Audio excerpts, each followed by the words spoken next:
ಈಗಿನವರು ದೈವದ ಪರವಾಗಿ ಮತ್ತು ಧರ್ಮದ ಪರವಾಗಿ ಇರಬೇಕು, ಅದು ನಡ್ಕೊಳ್ತಾ ಇಲ್ಲ. ಅವರು ಇಡೀ ಸರ್ಕಾರವನ್ನೇ ಹಿಂಗಳ್ಳಾಡ್ತಾರೆ. ಇಡೀ ಹೋರಾಟವನ್ನ ಮುಂದೆ ನಡೆಸ್ತಾ ಇರುವಂಥದ್ದು ಆ ಸೌಜನ್ಯ ಅನ್ನುವಂಥ ಒಂದು ಶಕ್ತಿ. ಒಂದ್ ವೇಳೆ ಏನಾದರೂ ನಾನು ಮಹೇಶ್ ಶೆಟ್ಟಿ ತಿಮ್ಮರೋಡ್ರೆ ನನ್ನಿನ ಥರನೇ ಹೋರಾಟ ಅಂತ ಎಂತೂ ಹೇಳಿಲ್ಲ. ನಾನೇನಾದರೂ ಅದನ್ನ ಹೇಳಿದ್ರೆ ನನ್ನಂಥ ಮೂಕನೇ ಯಾರಿಲ್ಲ.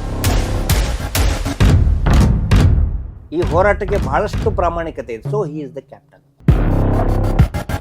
ಪದ್ಮಾ ಟಾಕೀಸ್ ಅಲ್ಲಿ ವಿತ್ ಫ್ಯಾಮಿಲಿ ನೋಡಿದ ಸಿನಿಮಾ ಆಫ್ಟರ್ 20 years ನೋಡಿದ್ದೀನಿ ಧಾರವಾಡದಲ್ಲಿ ಥಿಯೇಟರ್ನಲ್ಲಿ. ಸೊ ಪಾರ್ಟ್ 2 ಬರಬೇಕು ಅಂತ ನಾನು ಅನ್ಕೋತೇನೆ. ಆದ್ರೆ ಇಲ್ಲಿ ಒಂದು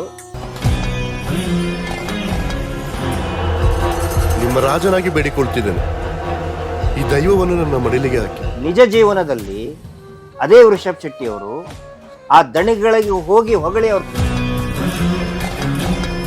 ಇವರು ನಿಜ ಜೀವನದಲ್ಲಿನೂ ಕೂಡ ಒಂದೇ ಒಂದು ಮಾತು ಸೌಜನ್ಯ ಪರವಾಗಿ ಆಡ್ಬಿಟ್ಟಿದ್ರೆ ವೃಷಭ್ ಶೆಟ್ಟಿ ಅವರು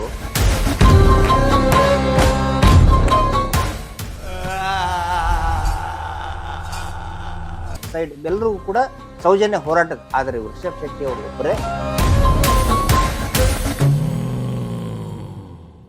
ಇದನ್ನ ದೈವ ಹೆಂಗ್ ಒಪ್ಕೊಳ್ಳುತ್ತೆ?